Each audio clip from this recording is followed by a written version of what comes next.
Perkenalkan, kami dari kelompok ganjil mata kuliah pembelajaran bahasa Indonesia dan sastra kelas 3N dengan dosen pengampu Ibu Mardiana Sari, Magister Pendidikan.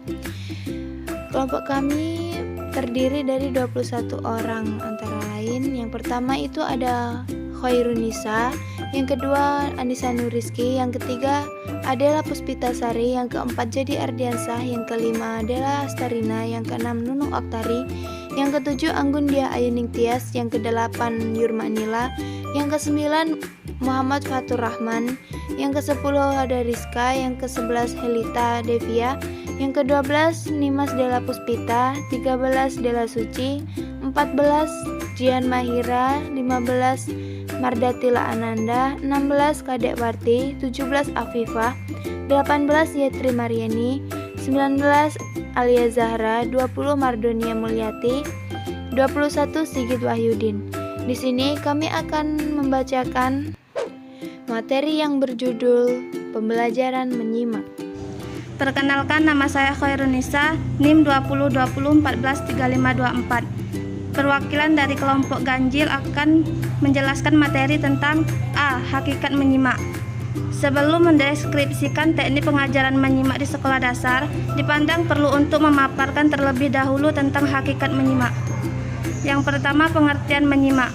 Menyimak adalah proses mendengarkan dengan penuh pemahaman, apresiasi, dan evaluasi. Dalam proses menyimak, diawali dengan kegiatan mendengarkan bahan simakan oleh siswa atau penyimak. Selanjutnya, bahan simakan dipahami berdasarkan tingkat pemahaman siswa yang dimaksud. Kemudian dalam proses pemahaman tersebut terjadi proses evaluasi, menghubungkan antara topik yang disimak dengan pengalaman dan atau pengetahuan yang dimiliki siswa. Saya Anissa Nuriski dengan NIM 2020143526 akan melanjutkan presentasi dari teman saya. 2. Tujuan menyimak. Secara umum, tujuan menyimak ada dua macam, yaitu tujuan bersifat khusus dan tujuan bersifat umum. Adapun tujuan bersifat khusus adalah untuk memperoleh informasi, menangkap isi, serta memahami makna komunikasi yang hendak disampaikan oleh si pembicara melalui ujaran. A. Mendapatkan fakta. Mendapatkan fakta dapat dilakukan dengan penelitian, riset, eksperimen, dan membaca. Cara lain yang dapat dilakukan adalah menyimak radio, tape recorder, TV, dan percakapan. Perkenalkan, nama saya Adela Puspitasari dengan NIM 2020143528, perwakilan dari kelompok ganjil. Kali ini saya akan menjelaskan mengenai menganalisis fakta. Fakta atau informasi yang telah berkumpul dianalisis, kaitannya harus jelas pada unsur-unsur yang ada. Sebab akibat yang terkandung di dalamnya, apa yang disampaikan menyimak harus dikaitkan dengan pengetahuan dan pengalaman penyimak dalam bidang yang sesuai. Perkenalkan, nama saya Jadi Ardiansah, NIM 2020143530. Saya akan melanjutkan C. Pendapat inspirasi. Dapat dilakukan dalam pertemuan ilmiah atau jamuan makan. Tujuannya adalah untuk mendapatkan ilham. Penyimak tidak melakukan fakta baru. Mereka yang datang diharapkan untuk dapat memberikan masukan atau jalan keluar berkaitan dengan masalah yang dihadapi. Baiklah, perkenalkan, saya Della Astarina dengan NIM 2020143532 akan melanjutkan materi dari teman saya. D. Menghibur diri. Para penyimak yang datang untuk menghadiri pertunjukan sandiwara musik untuk menghibur diri, mereka itu umumnya adalah orang yang sudah jenuh atau lelah sehingga perlu menyegarkan fisik, mental agar kondisinya pulih kembali. Perkenalkan, nama saya Nunung Oktari dengan NIM 2020143534 akan melanjutkan presentasi dari teman saya. 3. Jenis-jenis menyimak. Jenis menyimak dapat diklarifikasi menjadi dua bagian, yaitu A. Menyimak ekstensif. Menyimak ekstensif merupakan kegiatan menyimak yang berhubungan dengan hal-hal yang umum dan bebas terhadap suatu bahasa. Dalam proses di sekolah tidak perlu langsung di bawah bimbingan guru. Baiklah, saya Anggun Dia Ayuning Tias, NIM 2020143536 akan melanjutkan. Jenis menyimak ekstensif dapat dibagi menjadi 4, yaitu sebagai berikut. 1. Menyimak sekunder. Menyimak sekunder adalah jenis mendengar secara kebetulan. Maksudnya, menyimak dilakukan sambil mengerjakan sesuatu. Baiklah, perkenalkan, nama saya Yurmanila dengan NIM 2020143538. Saya akan melanjutkan materi yang dibacakan teman saya. 2. Menyimak estetik. Dalam menyimak estetik, penyimak duduk terpaku menikmati suatu pertunjukan, misalnya lakon drama, cerita, puisi, baik secara langsung maupun melalui radio. Secara imajinatif, penyimak ikut mengalami, merasakan karakter dari setiap pelaku. Assalamualaikum warahmatullahi wabarakatuh. Perkenalkan, nama saya Muhammad Fatur Rahman dengan NIM 2020143540. Baiklah, saya akan melanjutkan materi. 3. Menyimak pasif. Menyimak pasif merupakan penyerapan suatu bahasa tanpa upaya sadar yang biasanya menandai upaya penyimak pada saat belajar dengan teliti. Misalnya, seorang mendengarkan bahasa daerah. Setelah itu dalam kurun waktu 2 atau 3 tahun berikutnya orang itu sudah dapat berbahasa daerah tersebut. Baiklah, saya Helita Devia Agustin, NIM 20201435546. Saya akan melanjutkan materi dari teman saya. 4. Menyimak sosial. Menyimak ini berlangsung dalam situasi sosial, misalnya orang mengobrol, bercengkrama mengenai hal-hal menarik perhatian semua orang dan saling menyimak satu dengan yang lainnya untuk merespon yang pantas, mengikuti bagian-bagian yang menarik dan memperlihatkan perhatian yang wajar terhadap apa yang dikemukakan atau dikatakan orang. Baiklah, saya Alia Zahra dengan NIM 2020143562 akan melanjutkan dari teman saya. B. Menyimak insentif. Menyimak insentif adalah kegiatan menyimak yang harus dilakukan dengan sungguh-sungguh, penuh konsentrasi untuk menangkap makna yang dihendaki. Adapun yang tergolong menyimak insentif ada 5, yaitu sebagai berikut. Saya Nimas Dela Puspita dengan NIM 2021435548. Di sini saya akan melanjutkan materi yang dibacakan oleh teman saya, yaitu B. Menyimak intensif. Menyimak intensif adalah kegiatan menyimak yang harus dilakukan dengan sungguh-sungguh, penuh konsentrasi untuk menangkap makna yang dikehendaki. Adapun yang tergolong menyimak intensif ada 5, yaitu sebagai berikut. Yang 1, menyimak kritis. Menyimak dengan cara ini bertujuan untuk memperoleh fakta yang diperlukan. Penyimak menilai gagasan, ide, dan informasi dari pembicara. Saya Dela Suci, NIM 2020143550, ingin melanjutkan presentasi dari teman saya. 2. Menyimak konsentratif. Menyimak konsentratif merupakan kegiatan untuk menelaah pembicaraan atau hal yang disimaknya.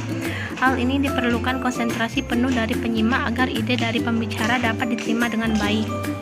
Baiklah, saya Mardatila Ananda, NIM 2021435554 akan melanjutkan pembahasan tentang 4. Menyimak interogatif. Menyimak interogatif merupakan kegiatan menyimak yang menuntut konsentrasi dan selektivitas pemusatan perhatian karena penyimak akan mengajukan pertanyaan setelah selesai menyimak. Baiklah, saya Kadek Warti dengan NIM 2020143556 akan melanjutkan materi tentang menyimak eksploratori. Menyimak eksploratori atau menyimak penyelidikan adalah sejenis menyimak dengan tujuan menemukan A. Hal-hal baru yang menarik. B. Informasi tambahan mengenai suatu topik. C. Isu, pengujian, atau buah bibir yang menarik. Saya Afifa dengan NIM 2020143558 akan melanjutkan membacakan metode pembelajaran menyimak. Pada dasarnya terdapat banyak metode pembelajaran menyimak di sekolah dasar kelas rendah, di antaranya 1. Metode berkisah, yaitu diberikan oleh guru di depan kelas dengan membawakan sebuah kisah. Dongeng dan fabel dapat dijadikan bahan ajar dalam pembelajaran dengan metode berkisah. Metode berkisah tidak semata-mata disampaikan monoton dengan narasi, tetapi perlu selingan dialog dan humor dengan suara berubah-ubah. Baiklah, saya Yatri Mariani dengan NIM 2020143560. Saya akan melanjutkan metode pembelajaran menyimak bagian 2, metode pembacaan. Pembacaan yang menarik dicontohkan oleh guru di depan kelas dapat mengundang perhatian siswa untuk ikut terlibat dan berempati dalam suasana karya sastra yang dibacanya. Siswa kelas 1-3 sekolah dasar dapat dengan cepat menangkap irama puisi atau cerita pendek yang dibacakan oleh gurunya tanpa menghiraukan maknanya. Baiklah, perkenalkan, nama saya Sigit Wahyudin, NIM 2020143544, ingin melanjutkan materi. 3. Metode tanya jawab.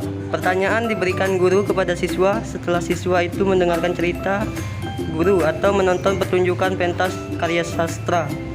Pertanyaan-pertanyaan yang diajukan untuk ukuran kelas rendah biasanya lebih sederhana, seperti tokoh dalam cerita tersebut, di mana kisah tersebut terjadi, dan lain sebagainya. 4. Metode penugasan. Guru dapat memberikan tugas membaca, mendengar, ataupun menonton pertunjukan karya sastra, baik di dalam kelas ataupun sebagai pekerjaan rumah.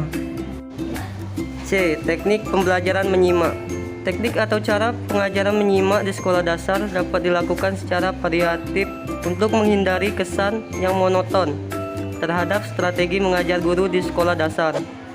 Selain itu, melalui penggunaan teknik menyimak yang beragam menjadikan pembelajaran lebih menarik bagi siswa. Adapun beberapa teknik menyimak yang dapat digunakan guru dalam proses belajar mengajar di sekolah dasar, di antaranya adalah sebagai berikut. 1. Teknik ucap-ucap. Teknik ini bisa digunakan guru pada siswa yang belajar bahasa permulaan, baik belajar bahasa ibu maupun bahasa asing. Teknik ini digunakan untuk memperkenalkan bunyi bahasa dan dengan mengucapkan atau lafal yang tepat dan jelas oleh guru. Dengan teknik ini, pertama-tama guru mengucapkan kata-kata yang sederhana seperti mata, misalnya. Kemudian guru menjelaskan kata tersebut dengan cara mendemonstrasikannya. 2. Teknik informasi beranting. Guru memberikan informasi kepada salah seorang siswa, kemudian informasi tersebut disampaikan kepada siswa di dekatnya. Begitu seterusnya, informasi disampaikan secara beranting. 3. Teknik satu mulut satu kelas. Guru membacakan sebuah wacana yang dapat berupa artikel atau cerita di hadapan siswa, dan siswa diminta menyimak baik-baik. 4. Teknik satu rekaman satu kelas. Guru terlebih dahulu menyiapkan rekaman melalui kaset atau tape recorder, CD, ataupun laptop yang berisi ceramah, pembacaan puisi, pidato, cerita atau dongeng, drama, dan sebagainya. Grup close. Dalam penggunaan teknik ini, guru membaca sebuah wacana sekali. Siswa diminta menyimak baik-baik, kemudian guru membacakan lagi wawancara tersebut dengan cara paragraf awal penuh. Sedangkan paragraf berikutnya ada beberapa kata dan kelompok yang dihilangkan. 6. Teknik parafrase. Dalam penggunaan teknik ini, guru terlebih dahulu menyiapkan sebuah puisi untuk disimak oleh siswa. Setelah itu guru membacakan puisi yang telah disiapkan dengan jelas. Kemudian siswa selesai menyimak, siswa secara bergiliran disuruh menceritakan kembali isi puisi yang telah disimaknya dengan kata-kata sendiri. 7. Teknik sigma libat cakap. Sesuai dengan nama teknik ini, penyimak terlibat dalam pembicaraan. Dalam pelaksanaan teknik ini, guru dapat menugaskan siswa mengadakan wawancara, misalnya dengan guru wali, guru pengajar bahasa Bali, budayawan. Sebelum mengadakan wawancara, siswa diminta menyiapkan apa yang perlu ditanya kepada orang yang diwawancarai. 8. Teknik skema bebas libat cakap. Teknik ini senada dengan teknik sibat libat cakap yang mementingkan keterlibatan penyimak dalam pembicaraan. Baiklah, itu tadi penjelasan dari kelompok ganjil dari kami akhiri.